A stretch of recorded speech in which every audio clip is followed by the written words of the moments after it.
Doctor Baba Saheb Ambedkar open university.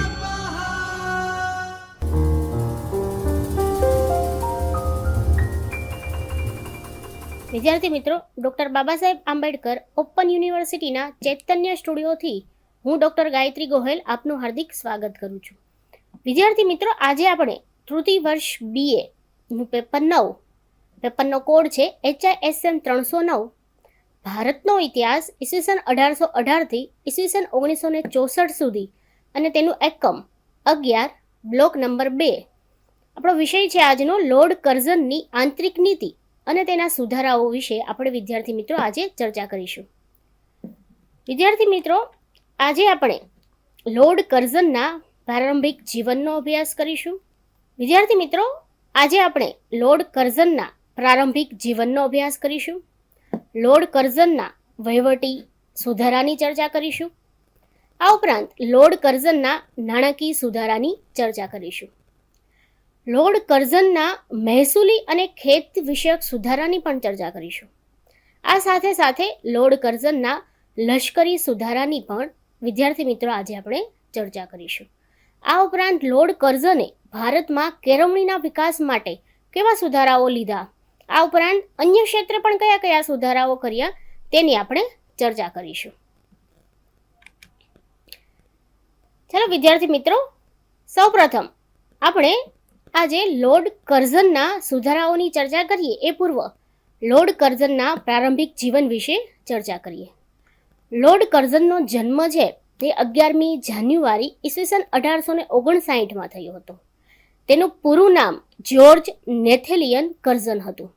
આ ઉપરાંત ઈસવીસન 1891માં કર્ઝનની ભારત માટે અંડર સેક્રેટરી ઓફ સ્ટેટ તરીકે પણ નિમણૂક થઈ હતી. લોર્ડ કર્ઝને રશિયા, મધ્ય એશિયા અને દૂર પૂર્વમાં પ્રવાસ ખેડ્યો હતો. વિદ્યાર્થી મિત્રો, ઈસવીસન 1899 થી ઈસવીસન 1905 સુધીમાં ભારતના વાઇસરોય તરીકે તેમની નિમણૂક થઈ હતી અને ત્યારબાદ ઈસવીસન 1919 થી 1923 દરમિયાન તેઓ બ્રિટનના વિદેશ મંત્રી પદ પર પણ રહ્યા હતા. વિદ્યાર્થી મિત્રો, આપણે લોર્ડ કર્ઝનના પ્રારંભિક જીવન વિશે ચર્ચા કરી, તેમના અભ્યાસ વિશે ચર્ચા કરી અને તેઓ ભારતમાં કયા પદ પર રહ્યા હતા અને ક્યાં સુધી તેમની ચર્ચા કરી. ચાલો હવે વિદ્યાર્થી મિત્રો આપણે એમના વહીવટી સુધારાઓની ચર્ચા કરીએ. વિદ્યાર્થી મિત્રો, લોર્ડ કર્ઝને જ્યારે ભારતમાં આવ્યો ત્યારે ઘણા બધા ક્ષેત્રે તેમણે સુધારાઓ કર્યા. વહીવટી ક્ષેત્રે તેમણે શું સુધારાઓ કર્યા? વિદ્યાર્થી મિત્રો, લોર્ડ કર્ઝન છે એ મહાન વહીવટી કરતા હતો. કર્ઝનને વહીવટી તંત્રને વધુ કાર્યક્ષમ અને અસરકારક બનાવવાના કર્ઝને પગલાઓ લીધા હતા. કર્ઝન એવું માનતો હતો કે હિન્દીઓમાં વહીવટી ક્ષમતાઓનો અભાવ છે. હિન્દી પ્રજા છે તેનામાં વહીવટની આવડત નથી. જ્યારે તેઓ એવું માનતા હતા કે અંગ્રેજોમાં વહીવટી ક્ષમતા ખૂબ જ સારી છે. અંગ્રેજોમાં એવા આનુવંશિક ગુણો છે, અંગ્રેજો શિક્ષિત છે તથા અનુભવની દ્રષ્ટિએ પણ અંગ્રેજો ખૂબ જ કાર્યક્ષમ છે. આ પોતાની વિચારસરણીને લઈને લોર્ડ કર્ઝને ભારત સરકારના તમામ ઉચ્ચ હોદ્દાઓ પર અંગ્રેજોની જ નિમણૂક કરી હતી. સૌપ્રથમ લોર્ડ કર્ઝને વહીવટી તંત્રને કાર્યક્ષમ બનાવવા માટેના પ્રયત્નો કર્યા. તત્કાલીન સમયમાં લશ્કરી ખાતું, મહેસૂલી ખાતું, ન્યાય ખાતું, આ બધા જ ખાતાઓના વડાઓને એકઠા થઈ અને વડાઓને સૂચન કર્યું કે જ્યારે પણ કોઈ પણ પ્રશ્ન બને છે તો એને વધારે ચર્ચાસ્પદ બનાવવો નહીં અને સાથે એ પણ સૂચવ્યું કે કોઈ પણ પ્રશ્નનો તાત્કાલિક નિવારણ લાવવું. ટૂંકમાં વિદ્યાર્થી મિત્રો, કોઈ પણ પ્રશ્નનો ઉકેલ સરળતાથી આવે એવા પ્રયત્નો છે એ લોર્ડ કર્ઝને કર્યા હતા. આ ઉપરાંત દરેક ખાતાનો વહીવટ સુધારવા માટે કર્ઝને તપાસ સમિતિની નિમણૂક કરી હતી અને આ તપાસ સમિતિએ જે ભલામણો સૂચવી એ ભલામણોને અમલમાં મૂકવાનું કાર્ય છે એ તત્કાલીન સમયમાં કર્ઝને કર્યું. આ ઉપરાંત જે સરકારી કર્મચારીઓ હતા એ સરકારી કર્મચારીના પગારમાં પણ વધારો કરવામાં આવ્યો અને આવું કરવા પાછળનું કારણ એ હતું કે જો કર્મચારીનો પગાર વધારો હોય તો ભ્રષ્ટાચારને રોકી શકાય. આ ઉપરાંત પોલીસ તંત્રની કાર્યક્ષમતા વધારવા માટે પણ પ્રયત્ન કર્યા. પોલીસ તંત્રની કાર્યક્ષમતા તત્કાલીન સમયમાં વધારવામાં આવી.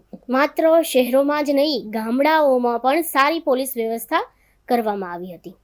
પોલીસોને તાલીમ આપવા માટે તાલીમ સંસ્થાઓ પણ સ્થાપવામાં આવી. પોલીસ કોન્સ્ટેબલોના પગારમાં પણ વધારો કરવામાં આવ્યો. તેમજ દરેક પ્રાંતમાં એક ગુના સંશોધન ખાતું, જેને વર્તમાન સમયમાં વિદ્યાર્થી મિત્રો આપણે એને CID કહી શકીએ. તો તત્કાલીન સમયમાં કરઝન જ્યારે વાઇસરોય હતો ત્યારે તેણે દરેક પ્રાંતમાં CID જેવું જ એક ગુના સંશોધન ખાતું છે એ શરૂ કર્યું હતું, જેથી ઘટના સ્થળ પર જ ગુનાઓની જાત તપાસ શરૂ થઈ શકે અને ન્યાય ઝડપથી અને સરળ રીતે આવી શકે. ન્યાય ઝડપથી આવે અને સરળ રીતે આવે તેવા પગલાઓ છે કરઝને લીધા હતા. આ બધા સુધારાને કારણે પોલીસ ખાતાનું ખર્ચ છે એ લગભગ બમણું થઈ ગયું હતું. પરંતુ નોંધની બાબત એ છે વિદ્યાર્થી મિત્રો કે લોર્ડ કર્ઝનના પોલીસ વ્યવસ્થાના સુધારાઓને પરિણામે નાગરિક સંરક્ષણ છે એ ખૂબ જ વધ્યું હતું અને ગુનાઓનું પ્રમાણ છે એ ખૂબ જ ઘટી ગયું હતું. વિદ્યાર્થી મિત્રો, હવે આપણે લોર્ડ કર્ઝનના નાણાકીય સુધારાની ચર્ચા કરીએ. લોર્ડ કર્ઝને દેશમાં રૂપાનું ચલણ ફરી વખત કર્યું અને તેની પાછળ સોનું અનામત રાખવાનું પણ ઠરાવ્યું. સામાન્ય પ્રજા છે, સામાન્ય લોકોની જીવન જરૂરિયાતની ચીજ વસ્તુ, જેને એક હતી મીઠું. આ સામાન્ય લોકોની જીવન જરૂરિયાતની ચીજ એટલે કે મીઠા પરનો કર છે એ ઓછો કરવામાં આવ્યો. ઓછી આવકવાળા સામાન્ય લોકોને રાહત મળે તેના માટે કરનું ભારણ પણ નીચું રાખવામાં આવ્યું. વિદ્યાર્થી મિત્રો, ઈસવીસન 1899 થી 1900માં ભયંકર દુષ્કાળ પડ્યો. આ ભયંકર દુષ્કાળ વખતે ખેડૂતોને રાહત આપવા માટે મહેસૂલ માફ કર્યું હતું. એટલું જ નહીં, સિંચાઈના સાધનો ખરીદવા માટે, કૂવા ખોદાવવા માટે, તળાવો બંધાવવા માટે પણ ખેડૂતોને લોન આપવામાં આવી હતી. વિદ્યાર્થી મિત્રો, ભારતમાં જ્યારે દુષ્કાળ પડે છે ત્યારે દુષ્કાળના સમયે પશુઓ માટે ચારાની વ્યવસ્થા પણ કરઝનના સમયમાં કરવામાં આવી હતી. આમ કરઝને રાહત કાર્યો કરી ખેડૂતોને નુકસાન થતું અટકાવવા તમામ પગલાઓ લીધા હતા. વિદ્યાર્થી મિત્રો, ભાગ્યે જેવો કોઈ ગવર્નર ભારતમાં થયો કે જેણે ખેડૂતો માટે આવા સરસ રાહત કાર્યો કર્યા હતા. વિદ્યાર્થી મિત્રો, આ હતા લોર્ડ કર્ઝનના નાણાકીય સુધારાઓ. હવે આપણે તેમના મહેસૂલી અને ખેતી વિષયક સુધારાની ચર્ચા કરીએ. લોર્ડ કર્ઝને ઈસવીસન 1900માં પંજાબમાં જમીન રાહત ધારો અમલમાં મૂક્યો. વિદ્યાર્થી મિત્રો, આ રાહત ધારો અમલમાં મૂક્યો જેથી ખેડૂતો, જમીનદારો અને શાહુકારોના ત્રાસ અને જુલમમાંથી મુક્ત થયા. જે પણ સ્થળે નક્કી થયેલ મહેસૂલ કરતાં વધારે મહેસૂલ લેવાતું એ સ્થળે રાહત ધારો અમલમાં આવતા મહેસૂલ દર છે એ ઓછું લેવાવા લાગ્યું. મહેસૂલની ઉઘરાણી સરળ અને ઉદારતાથી કરવામાં આવતી હતી. આ ઉપરાંત જ્યારે અતિવૃષ્ટિ અને અનાવૃષ્ટિનો સમય હતો, આ અતિવૃષ્ટિ અને અનાવૃષ્ટિના સમયે પરિસ્થિતિની ગંભીરતાને સમજીને ખેડૂતોનું મહેસૂલ છે એ માફ પણ કરવામાં આવ્યું હતું. આવા સરસ મજાના કાર્ય છે એ લોર્ડ કર્ઝને ખેડૂતો માટે કર્યા હતા. વિદ્યાર્થી મિત્રો, માત્ર આટલું જ નહીં, આ ઉપરાંત પણ ખેડૂતોને બિયારણ ખરીદવા માટે, કૂવાઓ ખોદાવવા માટે અથવા તો પશુઓ ખરીદવા માટે પણ ઓછા ટકા વ્યાજે નાણાં ધીરી શકાય એવી એક ખેતીવાડી બેંક, એ ઉપરાંત સહકારી ધિરાણ મંડળીની પણ સ્થાપના કર્ઝને કરાવી હતી, જેનાથી ખેડૂતોને જે નાના નાના પ્રશ્નો હતા એ પ્રશ્નોનો ઉકેલ આવ્યો હતો.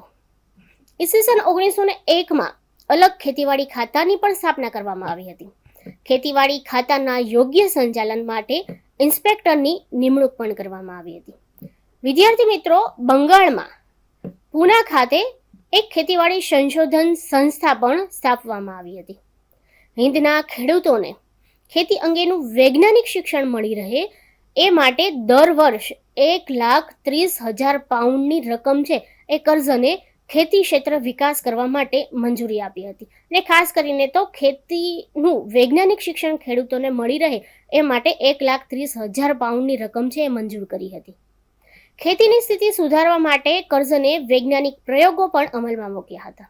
આ ઉપરાંત ખેડૂતોને લાભ મળે માટે જમીન મહેસૂલ અંગેના પણ સુધારા છે એ કર્ઝને તત્કાલીન સમયમાં અમલમાં મૂક્યા હતા. વિદ્યાર્થી મિત્રો, સિંચાઈની સુવિધામાં વધારો થાય તો ખેડૂતોને ચોક્કસથી લાભ થઈ શકે એ ઉદ્દેશથી કર્ઝને પંજાબની જૂની નહેરોને વધારે કાર્યક્ષમ બનાવી હતી અને ચિનાબ, ઝેલમ વગેરે નદીઓમાંથી નવી નહેરો પણ ખોદાવી હતી. તેનું પરિણામ શું આવ્યું? તેમણે જે નહેરો ખોદાવી અને જૂની નહેરોનું રિપેર કામ કરાવ્યું, પરિણામે પંજાબમાં ખેતીના ક્ષેત્રે નોંધપાત્ર વિકાસ થયો. વિદ્યાર્થી મિત્રો, આ હતા લોર્ડ કર્ઝનના મહેસૂલી અને ખેત વિષયક સુધારાઓ. હવે આપણે તેના લશ્કરી સુધારાની વાત કરીએ. દેશી લશ્કરી ટુકડીઓને તોપો અને બંદૂકોથી કર્ઝને સજ્જ કરી અને આ ટુકડીઓને તાલીમ માટે બ્રિટિશ અફસરોની નિમણૂક કરી હતી, જેના પરિણામે તાલીમાર્થીઓના શિસ્ત અને કાર્યક્ષમતામાં વધારો થયો હતો. હવેથી હિન્દી લશ્કરનો ઉપયોગ હિન્દ બહાર પણ કરવાનું શરૂ કરવામાં આવ્યું હતું. ચીનમાં બોક્સર બળવા દરમિયાન આ બોક્સર બળવાને દબાવવા માટે તથા દક્ષિણમાં નાતાલના બચાવ માટે હિન્દી લશ્કરે સુંદર કામગીરી બજાવી હતી. વિદ્યાર્થી મિત્રો, લશ્કરી રાજાઓના કુમારો તથા ઉમરાવ કુટુંબના નબીરાઓને લશ્કરી તાલીમ આપવા માટે લોર્ડ કર્ઝને ઈસવીસન 1901માં શાહી ટુકડીઓ શરૂ કરી હતી. વિદ્યાર્થી મિત્રો, આ હતા લોર્ડ કર્ઝનના લશ્કરી ક્ષેત્રે સુધારાઓ. હવે આપણે તેના કેળવણી વિષયક સુધારાઓની ચર્ચા કરીએ. ઈસવીસન 1902માં સર થોમસ રેલેના પ્રમુખપણા નીચે લોર્ડ કર્ઝને એક કમિશન નિમ્યું હતું. આ કમિશને જે ભલામણો કરી તેની આપણે હવે ચર્ચા કરીએ. સૌપ્રથમ તો આ કમિશને પ્રાથમિક શિક્ષણમાંથી પરીક્ષા પદ્ધતિ નાબૂદ કરવામાં આવે અને તેની ગુણવત્તા પરીક્ષાના પરિણામોને ધોરણે નહીં પરંતુ તેમના કાર્યક્ષમતાના ધોરણે એટલે કે સ્કિલ બેઝ એજ્યુકેશનને મહત્વ આપ્યું હતું. તેમણે સ્કિલ બેઝ એજ્યુકેશન શરૂ કરવા માટે ભલામણ કરી હતી. કર્ઝને ઈસવીસન 1904માં યુનિવર્સિટી ધારો પણ પસાર કરાવ્યો હતો. આ ધારાનો હેતુ ઉચ્ચ શિક્ષણનું ધોરણ ઊંચું લાવવાનું અને યુનિવર્સિટીઓની કાર્યક્ષમતા વધારવાનો હતો.